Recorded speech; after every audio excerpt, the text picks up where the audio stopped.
Qu'est-ce qui différencie l'homme et l'animal du point de vue de ce qu'on peut appeler l'intelligence? Enfin, l'homme est capable de se demander pourquoi il existe ou quelque chose comme ça. Effectivement, oui. L'homme se caractérise entre autres par cette capacité à s'interroger sur lui-même, à se demander pourquoi.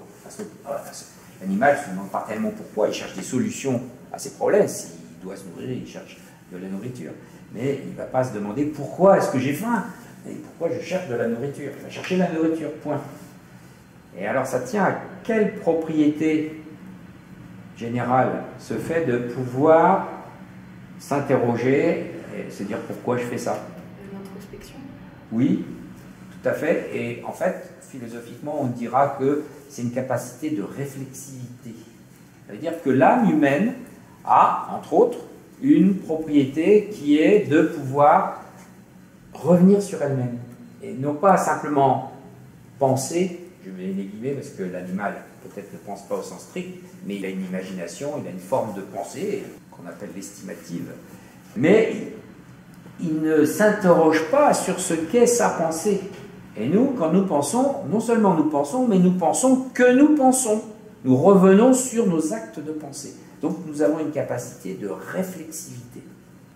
Il y a quand même une autre propriété bien caractéristique qui différencie les hommes des autres animaux. Les animaux ont un langage.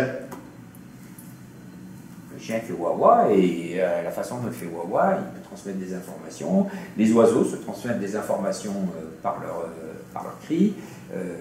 Et même les singes, on peut leur apprendre reconnaître un tas de mots. Ils ne les prononcent pas pour autant, mais en tout cas, ils savent les reconnaître. Quelle est cette propriété propre au langage humain? D'avoir du sens. Et les deux sont liés.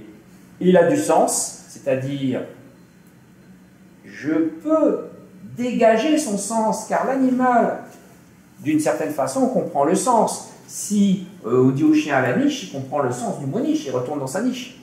Donc, c'est pas que le sens lui échappe complètement, mais l'homme, il sait ce qu'est le sens. C'est-à-dire, en effet, comme le langage est à double articulation, ça veut dire qu'on a une sorte de matière informe que l'on peut structurer en fonction du sens qu'on lui donne. Autrement dit, l'homme peut créer des signes. L'animal peut très bien apprendre des signes et les reconnaître, et il ne peut pas en créer. Parce que comme il n'a pas cette réflexivité, eh bien, il ne peut pas revenir sur le fait qu'il utilise des signes pour se dire « ceci est un signe », et du coup créer, autant qu'il le veut, des signes. Donc le langage humain, et en effet, la caractéristique de sa double articulation, ça veut dire quoi la double articulation, tu te souviens? C'est l'articulation entre la pensée et la parole? Non, c'est pas ça que les linguistes pensent quand ils parlent de la double articulation. C'est que le langage est formé de mots, et chaque mot est formé de consonnes, et on va faire fonctionner les consonnes de telle sorte à donner un sens. Alors, c'est ça l'idée.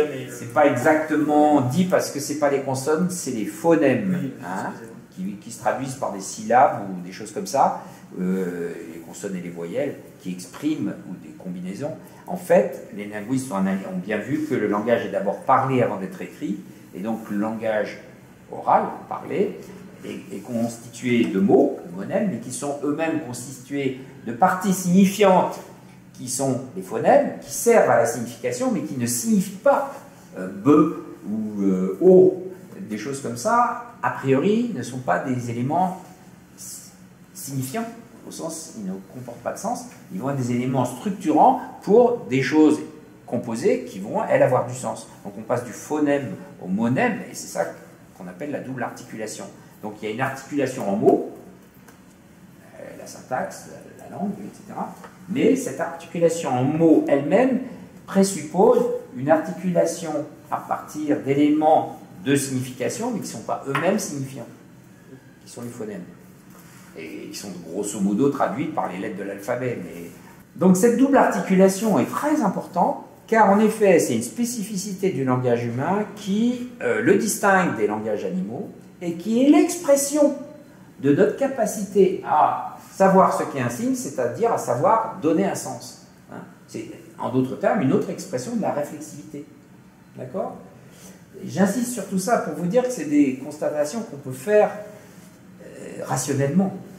Il n'y a pas de point de vue religieux dans tout ça. C'est la réflexion sur les linguistes, hein, c'est Saussure qui a bien établi cette double articulation de la langue humaine, et puis depuis c'est quelque chose qui paraît acquis.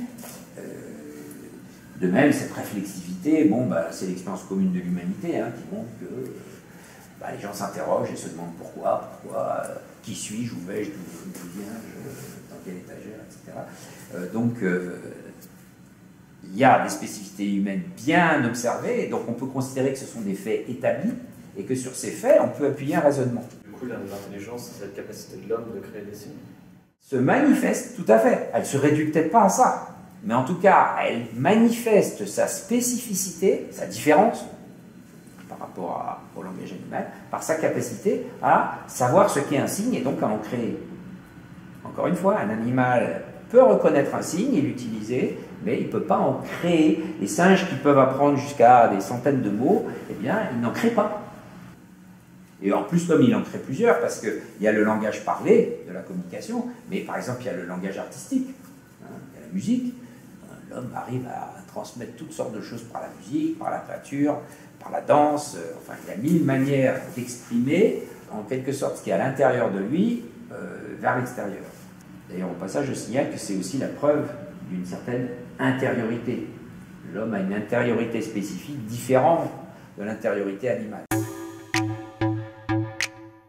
Est-ce que c'est justement pour ça enfin, que l'homme peut développer des psychoses ou des névroses, par exemple, qu'un animal ne pourrait pas développer? Enfin, est-ce qu'un animal peut avoir des problèmes mentaux, en quelque sorte, qu'un homme peut avoir parce qu'il se pose des questions Alors, on a créé artificiellement des névroses chez les animaux. Oui, mais on les a créés artificiellement. Enfin, oui, donc ça, en tout cas, ça prouve qu'ils peuvent en avoir. Ils peuvent en avoir. Pourquoi? Parce que on a fait remarquer qu'une part de nos problèmes psychologiques peuvent être des situations contradictoires. Il y a Peterson qui a fait la théorie du double bind. C'est-à-dire, si on est soumis à une injonction qui est intrinsèquement contradictoire, du genre soyez naturel. Si on vous dit soyez naturel et que vous vous efforciez d'être naturel, vous n'êtes pas naturel. Donc c'est contradictoire. Eh bien, si on est soumis à des injections contradictoires, ça ne marche plus. C'est comme ça qu'on crée une névrose artificielle. Et on pense qu'une bonne partie de nos pathologies peuvent être liées à des contradictions qu'on ne sait pas résoudre. Alors, ce que je pense, c'est que peut-être les névroses humaines, les pathologies humaines vont être plus compliquées, justement, du fait qu'il a cette âme. Comment j'ai appelé l'âme humaine par différence avec l'âme animale? L'âme animale, elle est sensitive. Elle est végétative et sensitive. Hein. L'homme, il a une dimension végétative, une dimension sensitive, comme les autres animaux. Donc il a quelque chose de plus. Comment je vais l'appeler? Intellective. Voilà, intellective.